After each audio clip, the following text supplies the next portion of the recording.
ক্ষমা কেউ করে তোমাকে সেটা কোমল করতে পারে, ওর উপর নির্ভর করছে। তুমি আমার কাছে কোনো ক্ষমা চেও না, আমি পারবো না। দাদাটাকে একটু ক্ষমা করে দাও কোমল, প্লিজ প্লিজ ক্ষমা, প্লিজ ক্ষমা করে দাও কোমল। আমি নয়তো আমি আর কোথায় যাবো বলো?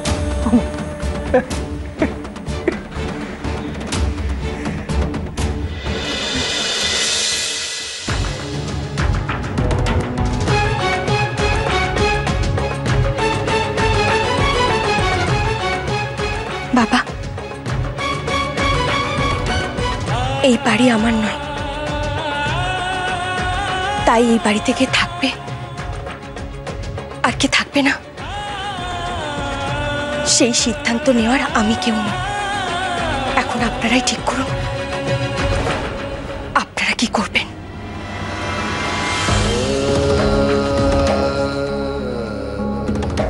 না না, এটা তুই ঠিক বলিসনি। ও প্রতিপদে অন্যায় করেছে আমাদের সাথে, সকলের সঙ্গে, কিন্তু সবচেয়ে অপদস্থ করেছে তোকে। সবার কাছে সবচেয়ে অপমানিত হতে হয়েছে তোকে। তাই ওর কি শাস্তি হবে তার সিদ্ধান্ত তুই দিবি, আর কেউ না।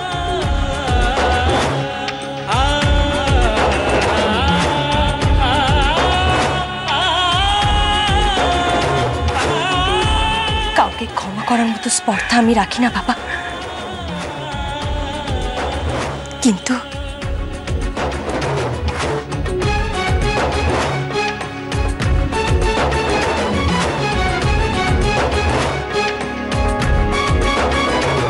শুধুমাত্র দীপ্তিদির মুখের দিকে তাকিয়ে আর যাই করুন বাবা, ওনাদেরকে এই বাড়ি থেকে বের করে দেবেন না।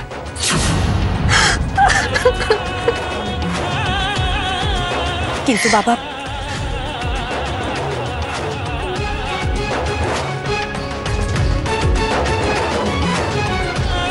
আমার যে অন্য আর একটা প্রশ্ন রয়েছে। সুমিত্রা যা অপরাধ করেছিলেন তার জন্য আপনারা সবাই তাকে তিরস্কার করলেন, তাকে ক্ষমাও করে দিলেন, কিন্তু আপনারা সবাই যে আমাকে অবিশ্বাস করেছিলেন তার কি হবে বাবা?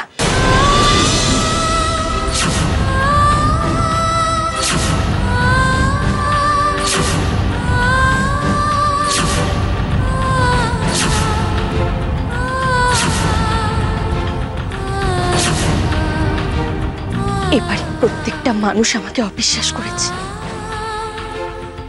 আর সেই অবিশ্বাসের মুখগুলো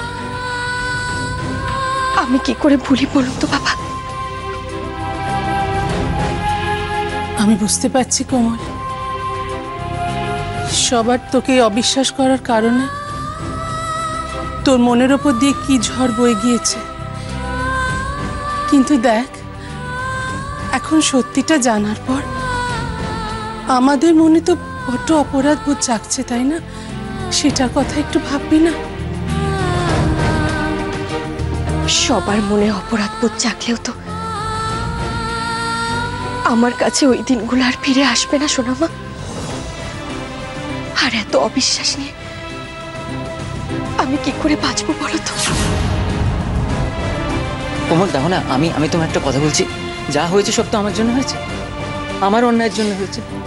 আমি তো ঠকিয়েছি তোমাকে, বাকি সবাইকে মিথ্যে কথা বলে। তোমাকে যে এত তিরস্কার শুনতে হয়েছে, এত লাঞ্ছনা, এত সবাই মিলে তোমাকে ভুল বুঝেছে, সব তো আমার জন্যে। আমাকে আরো অপমান করো, দুটো কটু কথা বলো, কিন্তু আমায় ক্ষমা করে দাও। দাদা তো আমি তোমার, দেখবে সব ঠিক হয়ে যাবে। আমার প্লিজ। আপনি ভুল করছেন সুমিত্রা, আপনাকে ক্ষমা করার আমি কেউ নই, আর এই বাড়িতে থাকতে দেওয়ারও আমি কেউ নই।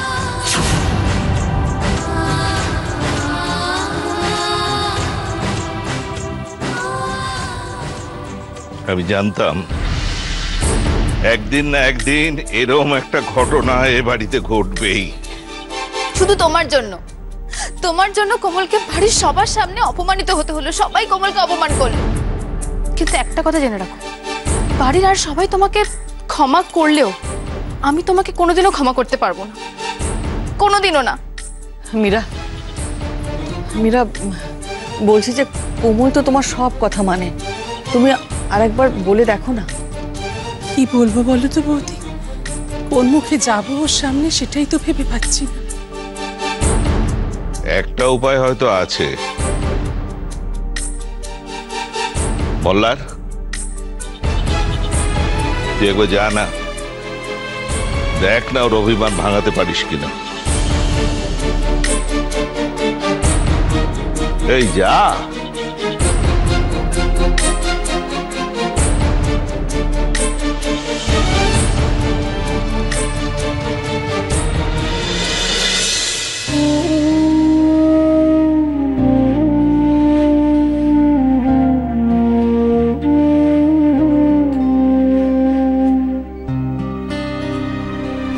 কোমল, কোমল, কোমল, তুমি এতদিনে অনেক কঠিন কাজ করে এসেছো। আর একবার তুমি একটা কঠিন কাজ করতে পারবে না?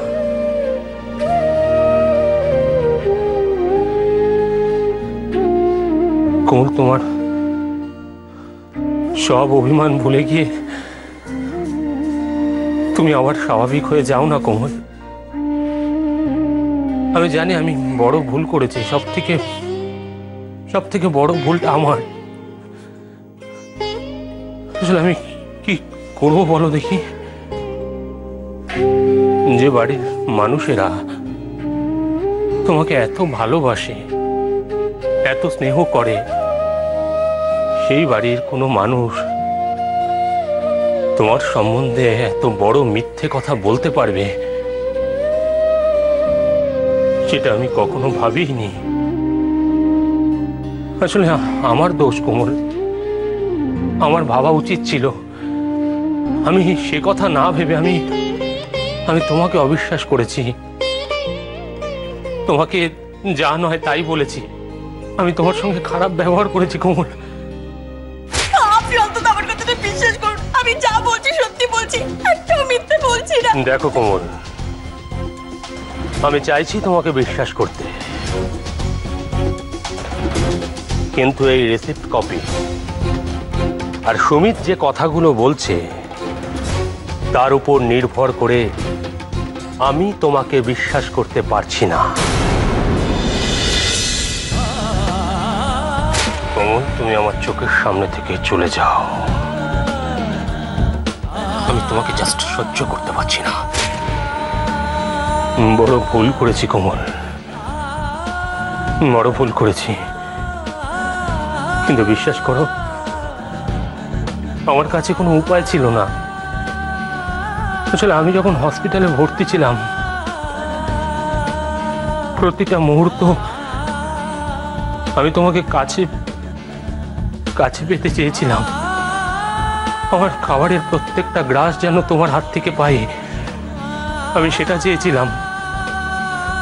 এমনকি আমার যখন জ্ঞান ফিরেছিল তখন আমি চোখ খুলে তোমাকে দেখতে চেয়েছিলাম কোমল। যখন তোমাকে দেখতে পেলাম না তখন আমাকে যে যা বললো আমি অভিমানের ওপর ভর করে সেটা বিশ্বাস করেছিলাম। আমার সেই জায়গায় ভুল হয়েছিল। আমি তো তোমার থেকে বড়, আমারই তো বোঝা উচিত ছিল। আসলে কোমল, সে সময় আমার শরীরের সাথে সাথে মনটাও ভেঙে গিয়েছিল বড্ড। বিশ্বাস করো, আমি মানসিকভাবে খুব ক্লান্ত হয়ে পড়েছিলাম। আমি সেই জন্যই তোমাকে এতটা কষ্ট দিয়ে ফেলেছি কোমল। আমি তোমার কাছে হাত জোড় করছি কোমল, আমাকে ক্ষমা করে দাও না। একটিবারের জন্য ক্ষমা করে দাও। আমি জানি কোমল, তুমি তোমার সমস্ত অভিমান ভুলে গিয়ে সবাইকে ক্ষমা করে দেবে, এটা খুব শক্ত। আমি এটা বুঝতে পারি। আর আমি এটাও বুঝতে পারি যে আমি ক্ষমার অযোগ্য। কিন্তু একটা কথা বলো তো, আমি কি এতটাই অভাগা যে তোমার কাছ থেকে একটিবার ক্ষমা পাবো না? যেমন আমি হাত জোর করে বলছি কোমল, হাত জোর করে বলছি। আমার কিন্তু বিশ্বাস হচ্ছে না মোল্লার কোমরের অভিমান ভাঙাতে পারবে বলে। আমি দিনের পর দিন মায়ের সাথে খারাপ ব্যবহার করে গেছি। তোমাকে বাবার থেকে দূরে থাকতে হবে। তুমি না বাবাকে ভালোবাসো না আমাদের, আর আমরাও তোমার ভালোবাসা চাই না মা। মার আমার জন্য বেশি খারাপ লেগেছে। আমি মাকে অপমান করেছি, না জেনে না বুঝে যা নয় তাই বলেছি। গিনি, আমরা সকলেই তোকে ভুল বুঝেছিলাম, আর তুই তো অনেক ছোট আমাদের থেকে।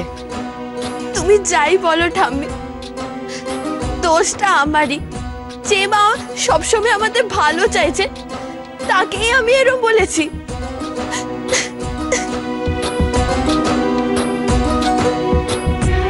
তুমি কিছু বলবে না?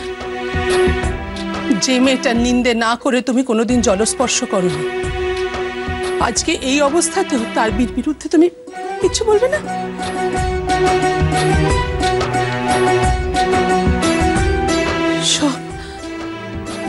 সব খারাপ হচ্ছে, সবকিছু খারাপ হচ্ছে। দাদা, আমাদের এই বাড়িটা এত খারাপ হয়ে যাচ্ছে কেন দাদা? সবকিছু কেন এত খারাপ হচ্ছে? কেন সব ভুলভাল হচ্ছে দাদা? প্রার্থনা কর, এছাড়া আর আমাদের কিচ্ছু করার নেই। যাকে পাঠালাম তার তো এখনো দেখা নেই। পারবে? চিচি, আপনি কি করছেন? দেখো, আমি তোমার উপর যে অন্যায় অত্যাচার করেছি, যে অবিচার করেছি, আমি সমস্ত কিছু স্বীকার করে নিচ্ছি কোমল। আমাকে একটিবারের জন্য ক্ষমা করে দাও, একটিবারের জন্য। দেখুন, এভাবে বলবেন না, এতে আমার নিজেকে খুব ছোট মনে হয়।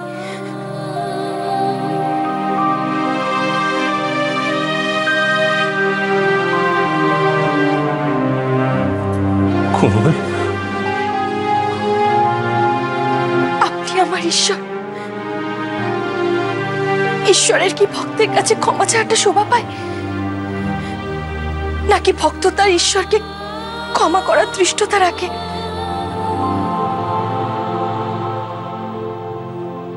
কিন্তু শুধু একটা বিষয় ভেবেই জানেন তো, খুব খারাপ লাগছে। আমার ঈশ্বর আমার কাছে ক্ষমা চাইতে পারে, কিন্তু বিশ্বাস করতে পারে না।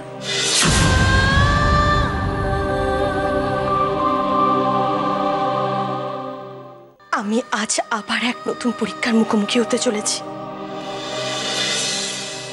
কিন্তু আপনাকে আমি একটা কথাই বলতে পারি,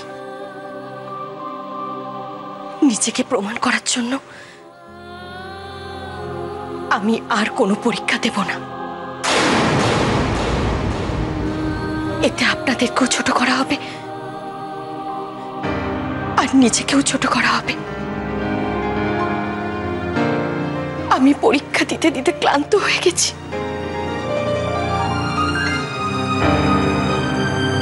তাই আর নয়।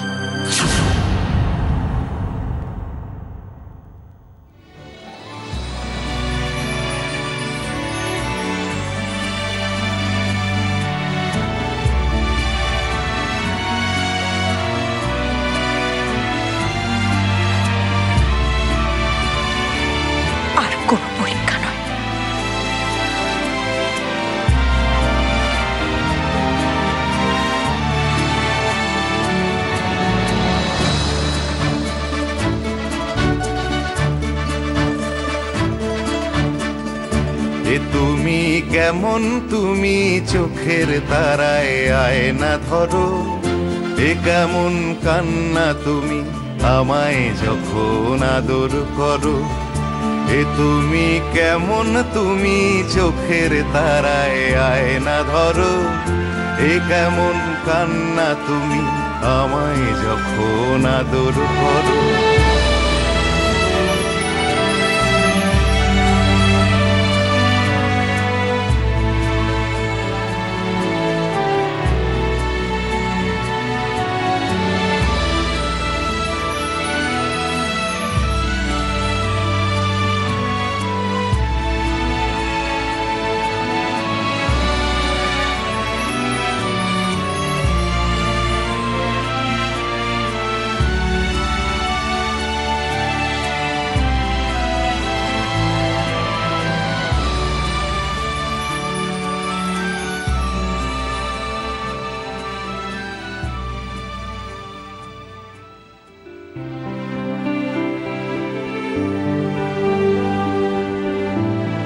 আমি তোমাকে জোর করে এমনি এমনি আনিনি শুভ, আমি একাই বেরোতে পারতাম,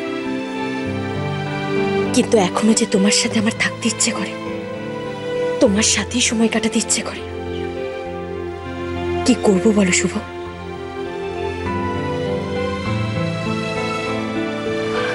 এরপর আমরা কোথায় যাচ্ছি? জাহান্নাম। জাহান্নামে গাড়ি করে যেতে গেলে তো তোমাকে আমার সঙ্গে যেতে হবে, কারণ তুমি তো এখন আমার ড্রাইভার।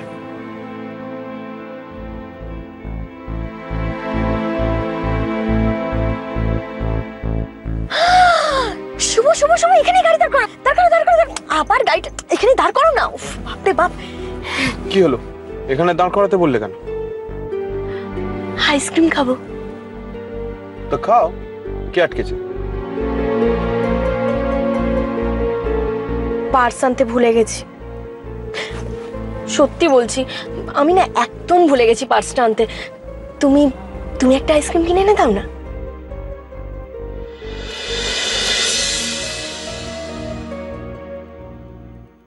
যাও।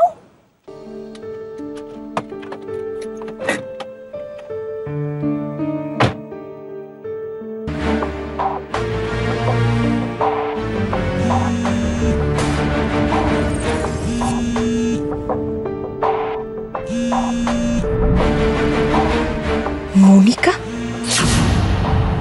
এটা কি? ধরবো না, এটা ব্যাড ম্যানার্স।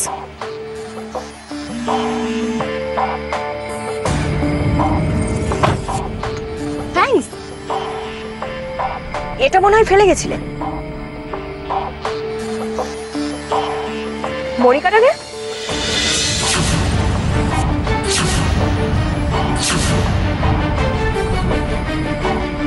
কি হলো? কেন? না মানে ফোন করেছিল তো তাই বললাম।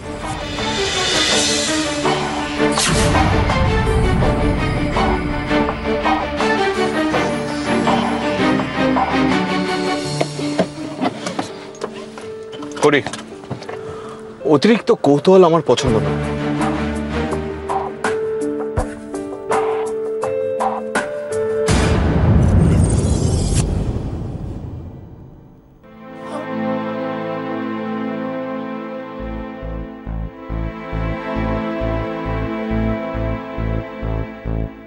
পিসি ঠাম্মা, তুমি একবার ঘরে গিয়ে দেখো না, মা কি আমাদের সবাইকে ক্ষমা করেছে? মায়ের কি অভিমান ভেঙেছে? মা কি মানলো বাবার কথা? কথা শেষ হয়ে গেলে তোমার বাবা নিজেই চলে আসবেন গিনি। আমি খুব কনফিডেন্ট জানিস, মোল্লার কোমলের সব অভিমান ঝেড়ে পুছে সাফ করে দেবে।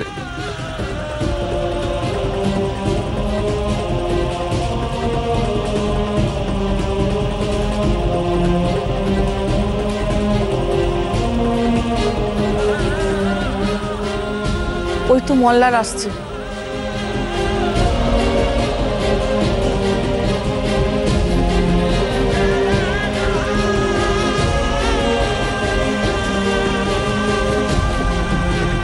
বাবা, মাকে সরি বললে?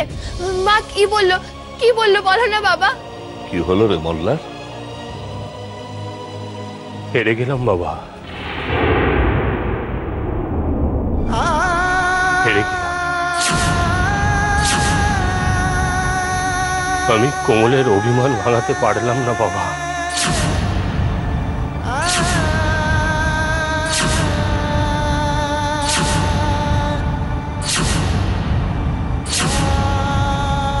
পারলাম না।